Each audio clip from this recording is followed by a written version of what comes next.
তাই যেমন দুধের সার বিষয়বস্তু ঘৃত, গাছের যেমন সার বিষয়বস্তু গাছের ফল, তদ্রূপ ভাবে যত যত সনাতন ধর্মগ্রন্থ ধর্মশাস্ত্র রয়েছে সমস্ত গ্রন্থের সার হলো এই ভাগবত। হরি বল।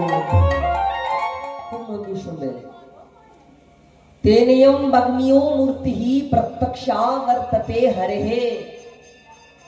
এই বাগ্মীয় মূর্তি মানে কথারূপ যে মূর্তি, ভগবানের অনেক প্রকার মূর্তি হয়।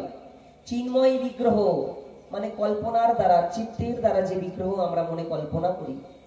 মৃন্ময় বিগ্রহ মানে মাটির বিগ্রহ। শিলাময় বিগ্রহ, শিলাময় মূর্তি মানে প্রস্তর দ্বারা নির্মিত মূর্তি।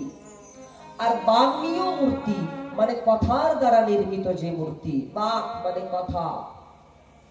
তো বাগ্মীয় মূর্তি শাস্ত্রে বলছে, এই ভাগবতেই বলছে, তেনয়ম বাগ্মীয় মূর্তিঃ প্রত্যক্ষা বর্ততে হরেঃ। শ্রবণাৎ সেবনাৎ পাঠাৎ দর্শনাৎ পাপনাশিনী। এই বাগ্মীয় মূর্তি প্রত্যক্ষা বর্ততে হরেঃ। এটা হরির প্রত্যক্ষ মূর্তি, ভগবান শ্রীকৃষ্ণের সাক্ষাৎ মূর্তি হলো ভাগবত। শ্রবণ করলে কি উপকার হয় আমাদের? কেন করব? আমরা জগতে প্রত্যেকটা কার্যের সাথে কারণ আর কারণের সাথে কার্য একে অপরের পরিপূরক, একে অপরের সঙ্গে যুক্ত থাকে। মনে করুন এই বাদ্যযন্ত্র আজকের এই ভাগবত পাঠের আসলে কেন? কেননা যখন কোনো ভজন করা হবে, কোনো ভক্তি গীতি করা হবে, সঙ্গে এই সুর আর তাল নিয়ে সঙ্গীত। সুর থাকে কণ্ঠে আর তাল থাকে বাদ্যযন্ত্রে। তাই ভজন করার সময় কিংবা ভক্তি গীতি করার সময় যদি বাদ্যযন্ত্র থাকে, সে সঙ্গীত আরো মধুর সঙ্গীত হয়ে ওঠে, সেই ভজন আরো সুমধুর ভজন হয়ে যায়। তাই এই বাদ্যযন্ত্র সেই কারণেই রাখা। তাই আমরা ভাগবত পাঠ শ্রবণ করব, এর কারণটা কি? ভাগবতেই বলছে, তেনয়ম বাগ্মীয় মূর্তিঃ প্রত্যক্ষা বর্ততে হরেঃ। শ্রবণাৎ সেবনাৎ পাঠাৎ দর্শনাৎ পাপনাশিনী। শ্রবণাৎ মানে শ্রবণ করলে, সেবনাৎ মানে এই ভাগবত কথামৃত সেবা করলে, শ্রবণাৎ শ্রবণাৎ পাঠাৎ মানে পাঠ করলে, দর্শনাৎ পাপনাশিনী এবং এই ভাগবতকে যদি আমরা এই নয়ন যুগল দিয়ে যদি দর্শন করতে পারি তাহলে পাপ নাশ হয়ে যায়। তাই তো ভাগবতের এত মহত্ব, এত গুরুত্ব, এত মহিমা রয়েছে জগতে, এ বিশ্বে চরাচরে। আমরা আম গাছ দেখেছি বা আম গাছ বিষয়ে আমরা জানি। আম গাছের শিকড়েও রস রয়েছে, ওই গাছের ডালেও রস রয়েছে, গাছের পাতাতেও রস রয়েছে। এই শাস্ত্রে তাই বলছে, আমূলগ্রম রসতিষ্ঠৎ। আমূলগ্রম মানে মূল থেকে গাছের অগ্রভাগ পর্যন্ত রসতিষ্ঠৎ মানে রস রয়েছে গাছে।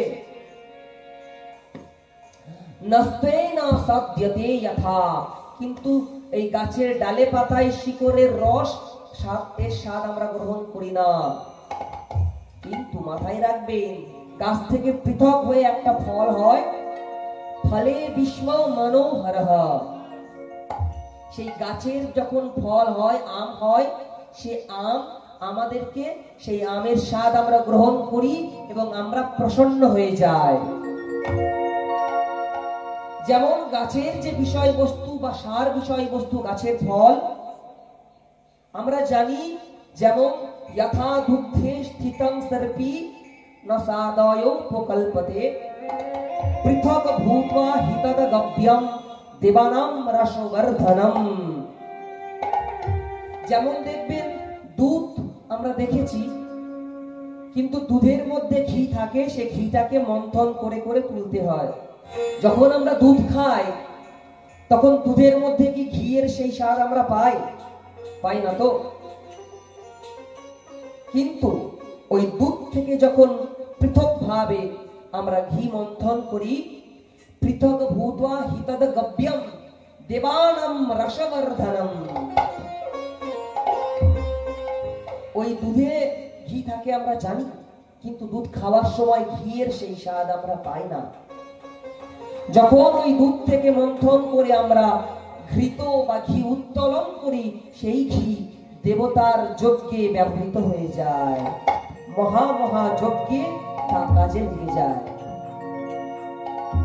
তাই যেমন দুধের সার বিষয়বস্তু ঘৃত, গাছের যেমন সার বিষয়বস্তু গাছের ফল, তদ্রূপ ভাবে যত যত সনাতন ধর্মগ্রন্থ ধর্মশাস্ত্র রয়েছে, 4টি বেদ, 20টা সংহিতা, 11টা মূল উপনিষদ, 18টা পুরাণ, 18টা উপপুরাণ, গীতা, চণ্ডী, রামায়ণ, মহাভারত, অজস্র ধর্মগ্রন্থ যা রয়েছে, সমস্ত গ্রন্থের সার হলো এই ভাগবত। হরি বল।